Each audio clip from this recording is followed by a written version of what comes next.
साथियों नमस्कार। मुझे कई फ़ोन आ रहे हैं और व्हाट्सअप मैसेजेस भी आ रहे हैं कि लोग रिक्वेस्ट कर रहे हैं कि आप लाइव आइए और लाइव आकर के लोगों को समझाइए कि ट्रांसफ़र पिटीशन क्या चीज़ है। देखिए, ट्रांसफ़र पिटीशन जो हम लेकर आ रहे हैं इस समय सुप्रीम कोर्ट में, ट्रांसफ़र पिटीशन का मतलब ये होता है कि हमें हाई कोर्ट से न्याय की उम्मीद कम है, न्याय हमें नहीं मिल सकता, या एक ही तरह के मामले विभिन्न हाई कोर्टों में चल रहे हैं, इसको एक जगह कलेक्ट करके यहीं पर सुन लिया जाए।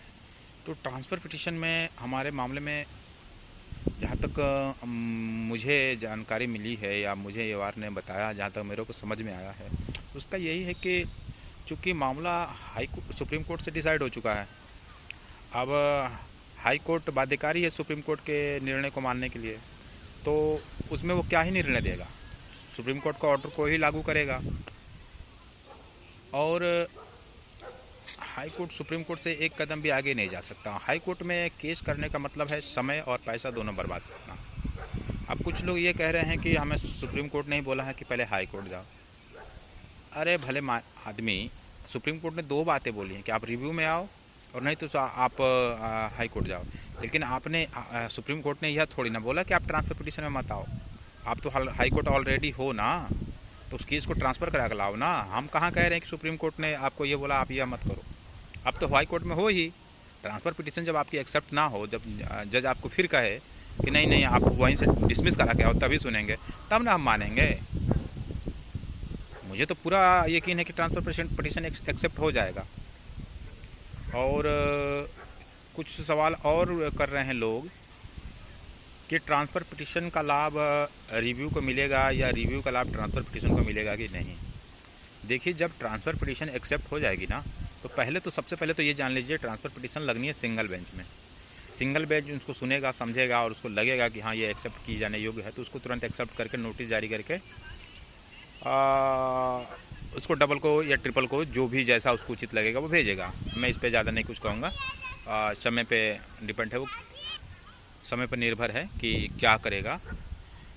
उसके बाद से वो डबल में जाएगा। जी ही वो डबल में जाएगा और डबल उसको सुनेगा और समझेगा कि हाँ ये मामला हमने ही डिसाइड किया हुआ है, हमें सुनना चाहिए, तो फिर वो सुनना शुरू करेगा और तमाम राज्यों को, जो भी उसमें पार्टी होंगे, उनको नोटिस जारी करेगा। और जैसा हमारी प्रे रहेगी, जैसी हमारी रिक्वेस्ट रहेगी, जैसा कि मैं आप लोगों से कह रहा था कि आपका जो बिहार के जो विभिन्न चरणों में जो भर्तियाँ हो रही हैं, जो अभी शायद विचाराधीन है, पेंडिंग है, उनको भी हम लोग सुप्रीम कोर्ट में चैलेंज करेंगे और कोशिश करेंगे कि आपको वहाँ पे कोई या तो अंतरिम राहत मिल जाए या तो वहाँ की भर्ती स्टे हो जाए।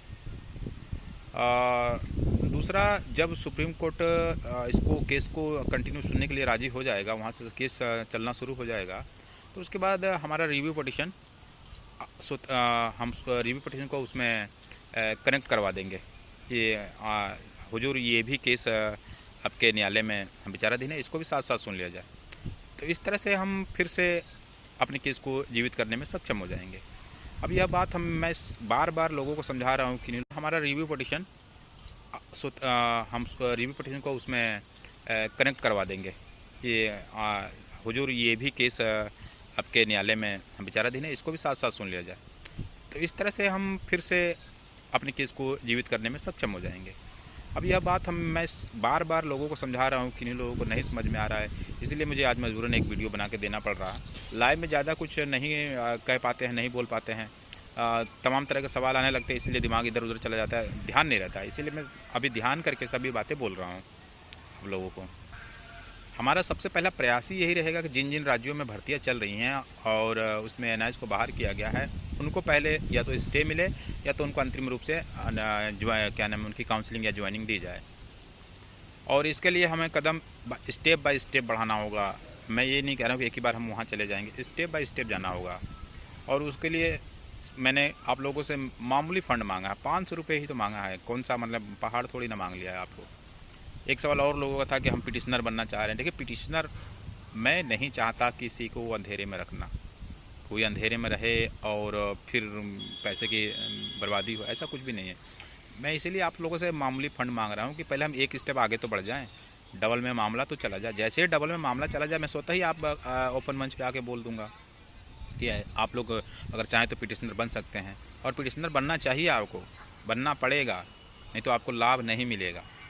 बनना पड़ेगा आपको पिटिशनर, और उसके लिए मैं खुद ही आप लोगों को फोर्स करूँगा, मैं ही रिक्वेस्ट करूँगा। हालांकि ये फर्ज आप लोगों का है कि आप खुद ही आगे पिटिशनर बने।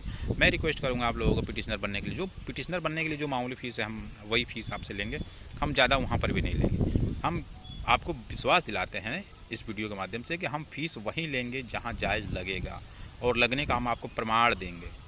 जो फीस जहाँ भी लगेगी ना, उसका हम प्रमाण देंगे आपको। बिना उसके हम ये नहीं कह देंगे हमने पता चला कि 2 लाख का वकील था, हमने उसको 7 लाख बिल बता दिया, 12 लाख का वकील था 18 लाख बता दिया।